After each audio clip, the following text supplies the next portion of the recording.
Hi folks, this is Running Book Reviews. Everything you wish you could read if it wasn't for the fact that you were out running all the time. Looking for a book to get inspired about your running, or just looking to learn a little bit more about this sport that we all love? Well, you've come to the right place. You can look at the books we review and decide for yourself. But for sure at the end we'll tell you all about the book, and then we'll give you a bit of a recommendation. What we think about it and whether we think it's worth maybe going out and buying and reading the whole book for yourself. I was on Facebook the other day and I came across one of those memes that you see all the time. And it said, I was sad. Then I bought some new running shoes. I'm okay now. I guess that just about sums it up.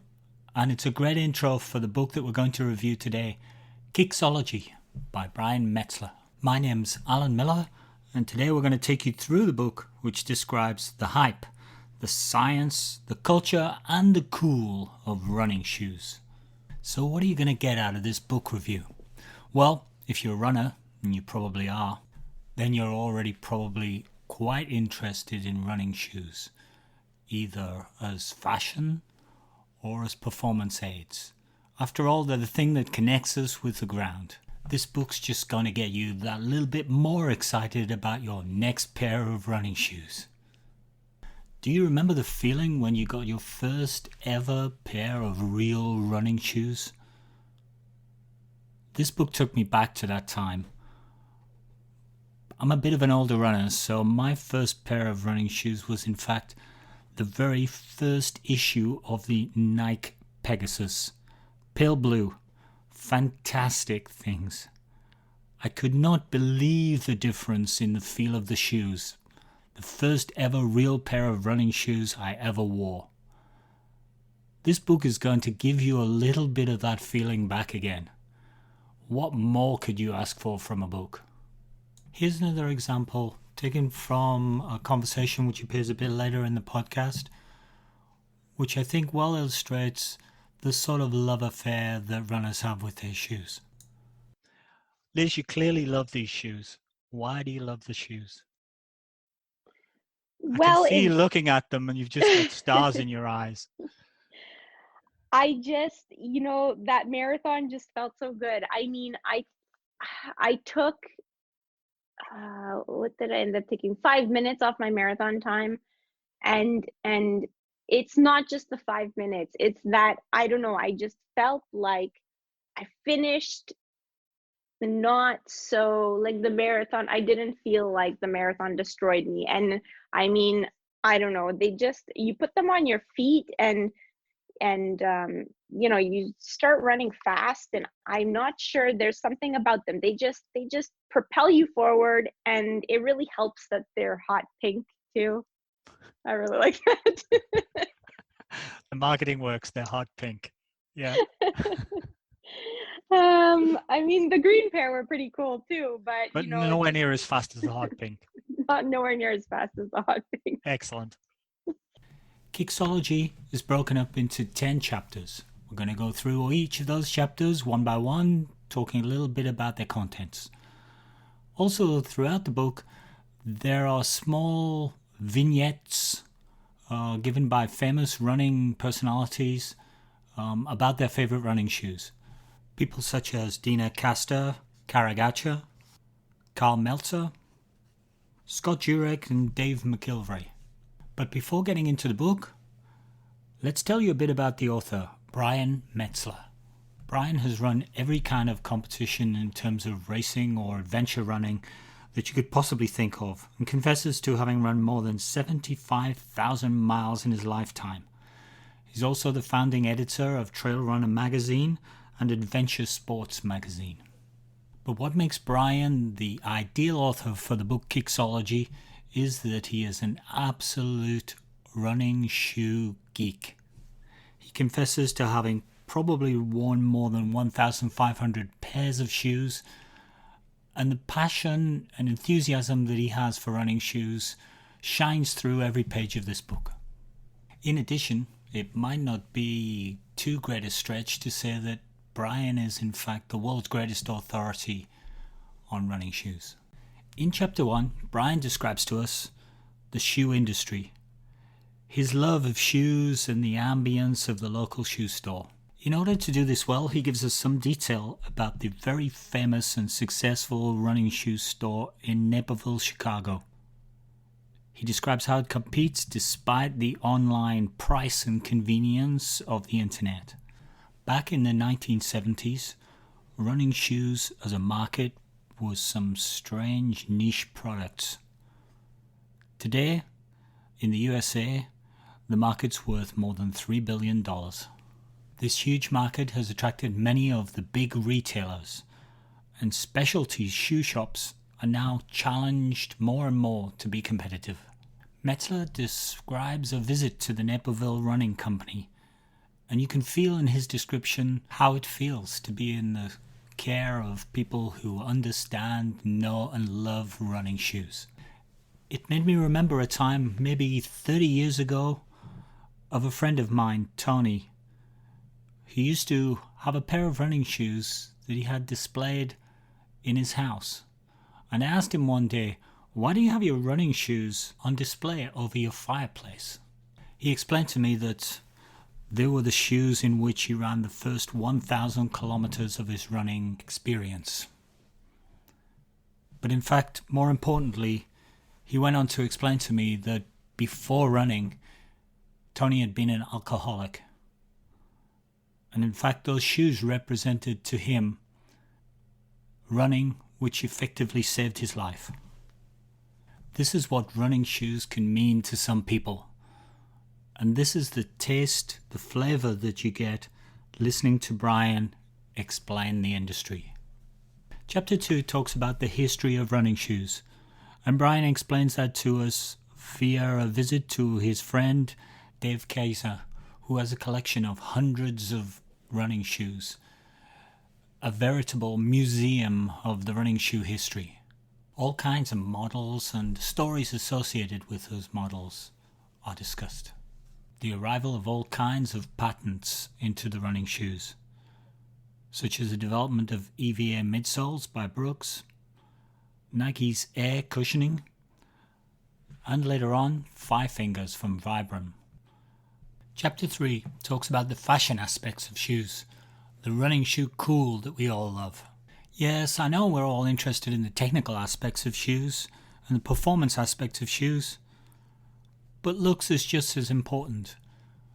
And the industry, the shoe industry, knows this very well. A huge amount of money is ploughed into the branding of shoes. Nike, with their Air Max, followed afterwards by Air Jordan, were able to charge $50 more for their shoes. Good looks and cool branding were worth more to running companies than anything else pertaining to the shoe.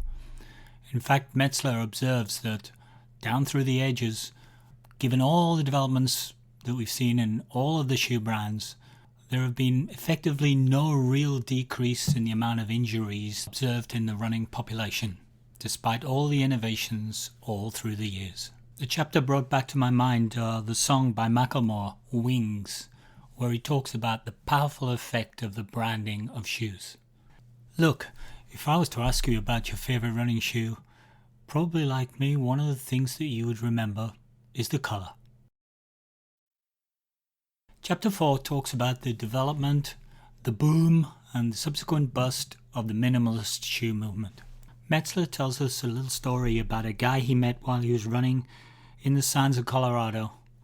A guy who was running in a simple pair of sandals called Huarache sandals, who he came to discover had spent some time running with the Mexican Tarahumara tribe. The guy's name was Micah True, but you might remember him as Cabela Blanco, one of the famous characters from the Born to Run book. This book, which originally started out as an adventure book, brought to light the now famous Tarahumara tribe in Mexico and their fantastic running achievements. This is credited with starting the boom for minimalist running shoes. Metzler describes for us the rise to fame of Vibram with their Five Fingers shoe and the development of a new company around a zero-drop, mid-4-foot focus shoe, Newton. By 2011, The minimalist shoe movement had captured 11% of the running shoe market, but this didn't last. People who didn't adapt correctly began to get injured, and eventually the bubble burst. By 2013, the minimalist share of the market was down to 4%, but almost every company had a minimalist shoe in their range. The movement had left a legacy in the marketplace. This brings us naturally on to Chapter 5, which deals with injuries. Metzler talks about a meeting that he had with Frank Shorter, the world-famous Olympian from the 70s, and reflects on the types of injuries that they've had and whether shoes could in fact be the cause. Jay Deshary, one of the leading experts in running biomechanics, suggests that shoes would not be the cause of injuries, but also admits that very few really detailed studies exist. Studies have showed that there seems to be no link between pronation and injury, and the market has gradually moved away from anti-pronation shoes, to the extent that we now see that the market is about 85% into neutral shoes, which now reflects the reality in runners' feet. Chapter 6 describes the consolidation of minimalist shoes and the development of the new maximalist shoes. Metzler tells us the story of a young guy, Golden Harper, who worked at his parents' running store in Colorado. He came across Five Fingers before they were taken up by the running community, and he started to hand modify pairs of shoes, mostly to reduce the heel cushioning and make the shoe more level. This eventually became the zero-drop phenomenal brand Ultra. Around the same time, about 2010, Brian was contacted by a friend of his, Nicholas Mahmoud. Nicholas insisted that Brian come and try out a new pair of shoes that he was very excited about. The shoes that Brian tried turned out to be the thickest, most cushioned shoes that he had ever experienced in his running career. And the little startup company that Nicholas Mahmoud was part of turned out to be none other than Hoka One One. The shoes were so impressive that the famous Boulder Running Company bought 100% the whole of the first manufacturing delivery. The maximalist running shoe era was born. Even today, the refined and developed Hoka shoes still divide opinions.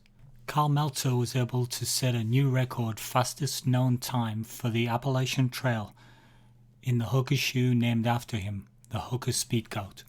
On a more personal level, I have a friend in our running club, Bruce, who swears that the Hoka shoes have enabled him to keep running as a veteran many years longer than he would otherwise have been able to do. The ultimate success of true innovators such as Ultra and Hoka have changed the industry thinking around shoes and paved the way for new changes and new entries into the market. Chapter 7, A Shoe is Born, takes us onto the Chinese assembly factory floor and shows how more than 100 people touch a shoe as it's built essentially by hand. The research and development for such a shoe has probably been done 12 to 18 months earlier. Most of these developments will be small tweaks and changes to a shoe model, different versions.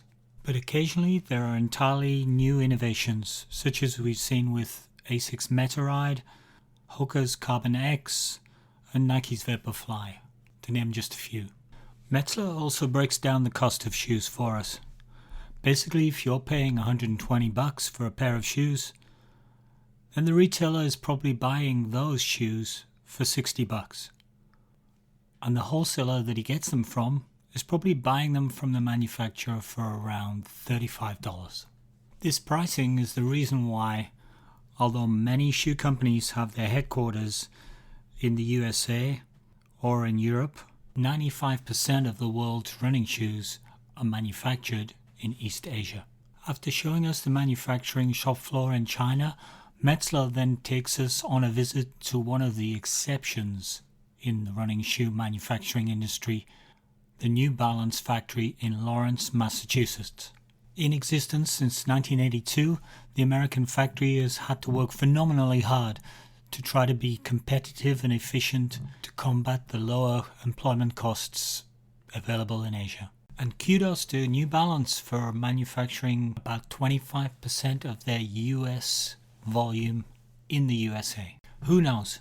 With the evolving economies within Asia and the possibilities of automation in the future, maybe manufacturing will return to North America and Europe one day soon. Chapter 8 describes the effort to try and achieve a sub 2-hour marathon and the development of what Metzler calls magic shoes. These are shoes containing a carbon fiber plate, pioneered by Nike with the Vaporfly 4%. Many companies were starting to experiment with different types of foams or polymers to replace EVA in the midsole of shoes. Nike were able to license a polymer called Pebax, which had fantastic properties in terms of giving good recovery of energy back to the runner. They then incorporated this with a carbon fiber plate, similar to that used by Hoka in their development of their Carbon X shoe. Testing of the shoe in faster runners showed that it required about a 4% reduction in energy, hence the Vaporfly 4%. Interestingly, when Nike wanted to develop their next generation shoe with carbon fiber, they wanted to call it the Vaporfly 5%, but tests only showed an improvement of 4.7%, and so we have what we now know as the Next Percent shoe. In 2017, these shoes came to the fore with Nike's Breaking 2 project. This first attempt by Eliud Kipchoge failed by 25 seconds to meet the 2-hour mark, but it paved the way for shoe development with carbon fiber plates, and ultimately was a great success for the shoes that Nike developed. Everybody wanted to get their hands on a pair of these shoes, and in 2018, a review of data from the fitness app Strava seemed to show that the 3 to 4% benefit claimed by Nike was in fact correct. And this has since been reinforced by data that came out at the end of 2019. Although not covered in the book, we know that Eliud Kipchoge's second attempt was ultimately successful, and the 2-hour holy grail of the marathon was achieved.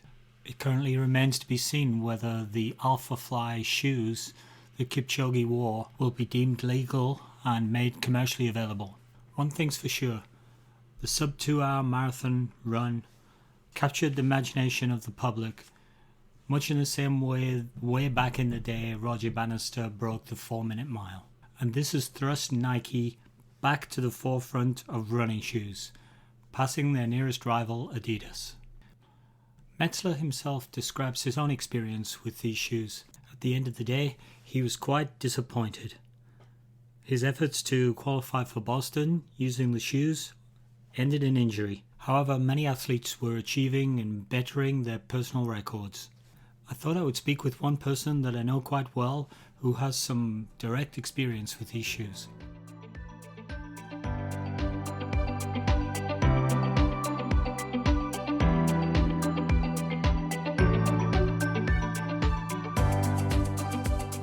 Okay, talking about magic shoes and shoes with carbon plates, I wanted to get the input from one of my friends, Liz. She's currently trying to get a marathon time down under 3 hours, and she's had some experience recently with these types of shoes. I've never really seen Liz make huge, massive financial investments in a pair of shoes until recently. Liz, maybe you could tell us what the shoes are and what prompted you to get these shoes. So you're right. Usually this is an absurd amount of money, and I would have never thought that I'd be the type of person to spend it on a pair of shoes, because this pair of shoes is the price of like 3 pairs of shoes on sale. Basically I had been following the Nike Vaporfly 4%, which was the first version that Kipchoge wore in his first try of the sub 2 hour, and I had a friend of mine, her name's Nell. So she actually ended up buying a pair of those 4% because she finally was able to get her hands on them, because that was the other thing, was that they weren't really available. They would sell out as soon as they, were on sale. And every time they came out with a new color, they would just sell out right away. So you couldn't really it was hard to get your hands on a pair. And she had gotten a pair and ended up running a marathon in them, and finally, like, now wears them for every single marathon and swears by them and says that they just make her feel amazing. So your friend's quite an elite runner, Melanie Myrand, if people know of her. So obviously elite runners think that these shoes make them faster. well, so I guess we'll never know. And like Mel will also tell you, I think, that, you don't know. I mean, the same marathon, if maybe she would have run the same time without these great shoes. But uh, I mean, it's hard to say. Like, there's definitely something to them. Now that I've got a pair and I wore them once, which actually getting the pair happened a little bit by accident, because I never thought I would spend this much money, and I've been wavering back and forth for a couple of years, because obviously they've been out since like 2017, when Kipchoge ran the first 2 hour, well, what he wanted to run 2 hours in that Nike sponsored event. And I was going back and forth. Sometimes I felt like, well, maybe I should give it a try, just to see what they're like. Other times I was like, well, this is crazy. I mean, spending that much money on a pair of shoes. And then every time I was maybe sort of on the verge of being ready to buy them, they wouldn't be available. So that kind of helped in my choice, is that the voice of reason kicked in, and I'd be like, okay, well, I'm not going to spend all this money. I was in the shop with you when you bought them, and I watched you spend probably $100 more than I've ever seen you spend on a pair of shoes. Yeah. And we ran the Toronto Marathon the next day, and you wore these. Did we actually mention the brand, the actual specific brand of shoes? They're the Nike Next Percent, aren't they? Yeah. So I bought the Nike Next Percent, which is So the what did you second figure you were going to iteration. get out of the extra $100? I mean, I'm not really sure, but I guess I was already kind of set on running a personal best, because I just, leading up, the training had gone well, and I was pretty confident that I was going to have a personal best time at that race. And I think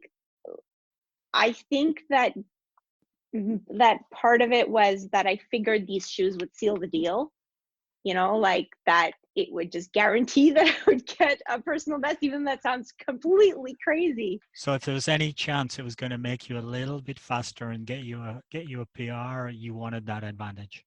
Yes, even though I broke the first rule of marathoning, which is never wear anything that you're not used to wearing. And I bought these on Saturday, walked 1 kilometer back to the hotel in them, and then wore them for the race on Sunday morning. So I broke one of the basic rules of marathoning, that, like, I will personally always tell everybody not to do anything different on race day. Finish the race just feeling not as beat up. I mean, if you think it's going to work, then whether it really works or not, if you think it's going to work, there's a certain placebo effect. Do you think that Nike have just done the very best piece of marketing that we've ever seen for a pair of shoes, and been able to kind of launch it through elite athletes, or do you think there's something in it? I kind of think that there's got to be something there, just because it's just this overwhelming adoption of this particular shoe. Like, you go to any marathon now, and I mean, for sure the top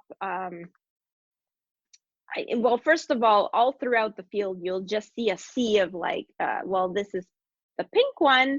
The pink one's the one I have, but they came in green before that, and then the 4%, there was a blue pair and an orange pair. So you just see like every you know, 1 out of 4 runners at least has these shoes when you're looking at least at the, you know, the top half of the field. So if for people to be so, I mean, I don't want to say unanimous, because I guess I know it's not everybody, but like especially in the top, you know, top 20 or whatever, to be adopting these shoes just so readily, and even though they might have other sponsors, I mean, there's got to be something to them.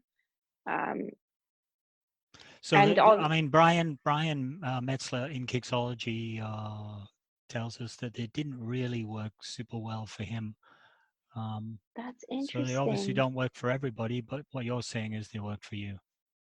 They worked for me, and they worked Whether for other that's the people as shoe or well. just your mentality, probably a bit of both. Maybe there's some placebo, but there was also, I had read an article that Strava had, or I don't know if it was Strava, but there was somebody did an analysis of Strava data, because people put what shoes they run in for their races, and apparently the people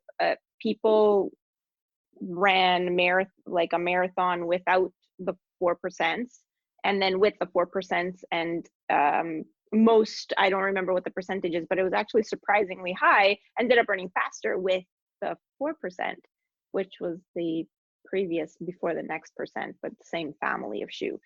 So that's, you know, I mean, that could be kind of convincing. I was convinced, and I don't know, I felt great in these shoes. Well, that's why they're called 4%. I guess that data suggested that they were 4% more energy efficient. But if you can convert that into 4% quicker as a run, that's a kind of different story.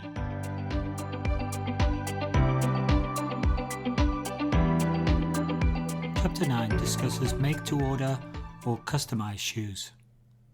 To begin with, this was essentially color choices. Several big companies set up online services where you could customize the appearance of a known established model of shoe. Some smaller startup companies have started to develop truly customized, developed, individualized shoes. Metzler tells us about Customatics, a small startup which designs shoes specifically shaped to the individual. He also talks about Bart and Jane Hersey, who made one-off true custom shoes to personal specifications for doing things such as anatomical and gait corrections.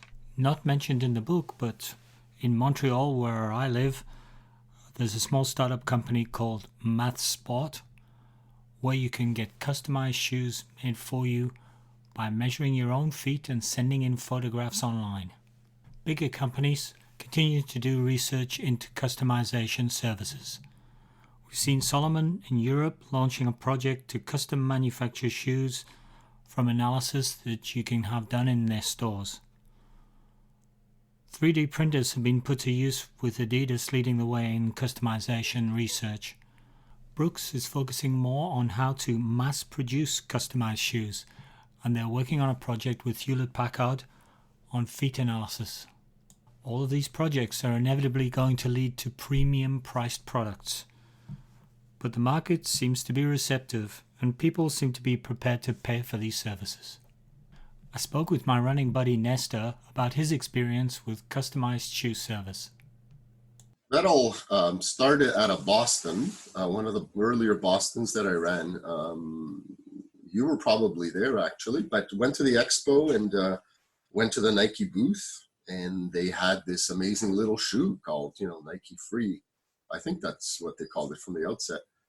And, I put it on, and I think you've probably had this experience once or twice or more in your running life. I put the shoe on, and in every sense of the word, it felt perfect.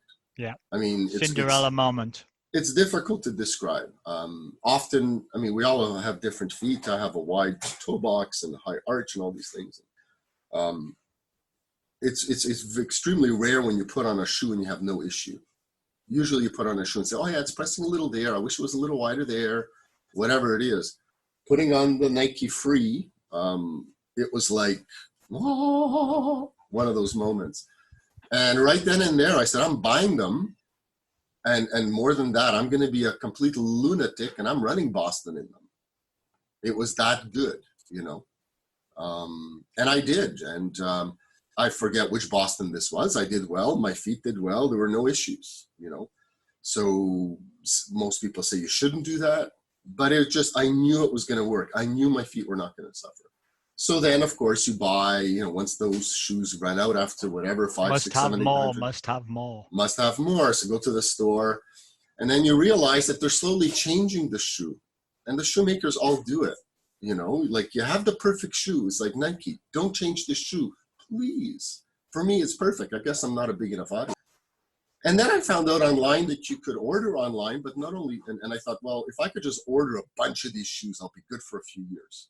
And then they can change all they want, but I'll have my inventory, my secret stash. So I went online and realized not only could you do this, of course, but you could customize them. I said, what?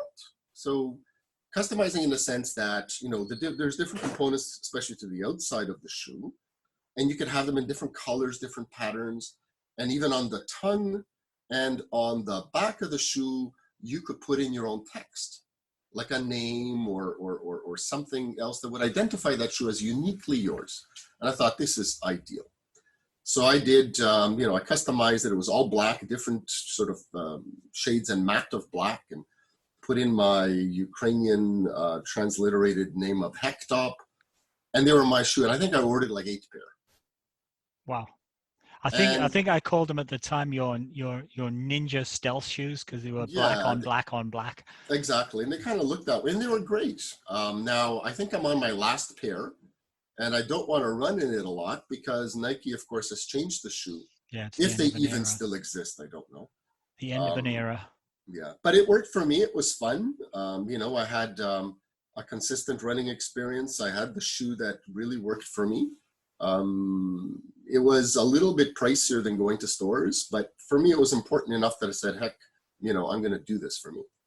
Okay, so you were really taken in initially by the fact that the shoe worked really well for you. Mm-hmm. You wanted to stock up on it, and the customization thing just made it that bit much more cooler for you, and you were able to get exactly what you wanted, designed how you wanted.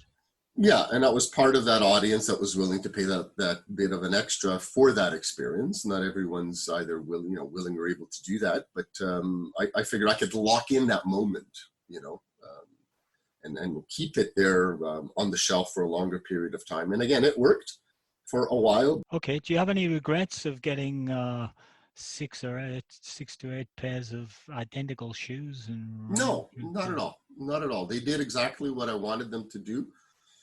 For that period of time, they were great. So no, I don't have any regrets at all doing that. It was the right thing for the right time for me. In the final chapter, Brian Metzler opens with a quotation from Leonardo da Vinci. The human foot is a masterpiece of engineering and a work of art. And it seems that running shoes are increasingly representative of this in both these aspects. Shoes are constantly evolving, and in the final chapter, Brian Metzler discusses what the future might hold for the industry. Adidas, Nike, Ultra and Under Armour are leading the way in incorporating electronics into their shoes in order to give feedback in real time to runners who can then adjust their gait, stride and performance. Beyond shoes themselves, Metzler describes to us a couple of very interesting research projects. Elena Grabowski is a researcher in prosthetics, and she's looked at the efficiency of blades as they plant versus a foot in order to study energy recovery during a stride. Some researchers have even developed a harness which can be worn in order to recover energy from the running strides and transfer those to following strides, giving up to an 8% energy improvement. That's more than 2 times the Vaporfly shoes that Nike have developed. In addition, running shoe companies are starting to look at areas which are increasingly of interest to their audience. Nike are saying that their recent research has developed some shoes which are going to have a significant reduction on injuries. Metzler is very skeptical about this. Adidas have developed some 100% recyclable shoes using 20% recycled parts, including ocean plastic that has been recovered. A new running brand, Enda, has recently appeared on Kickstarter, providing jobs to Kenya and bringing in Kenyan culture into shoe development. Sometimes it's not about how the shoes are engineered, but in fact, what do they represent? After all, for most of us, it's not a question of performance, but a question of being inspired to run and to run inspired.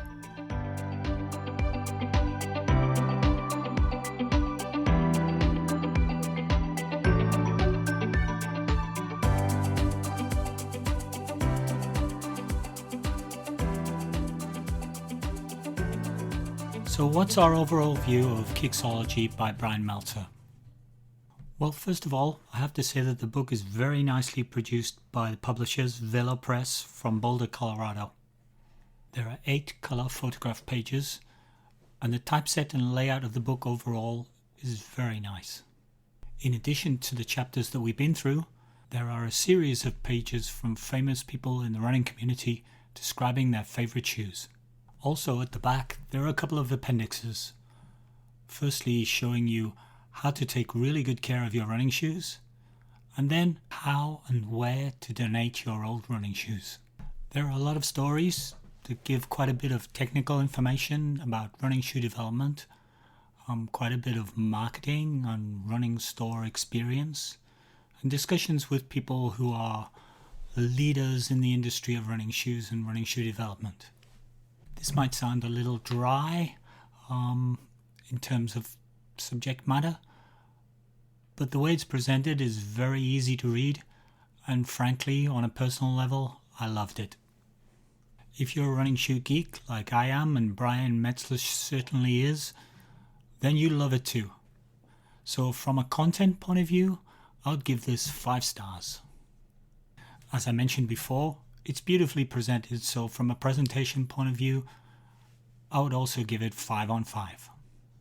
But don't take my word for it. Go out and get your own copy and read it for yourself. Kicksology by Brian Metzler.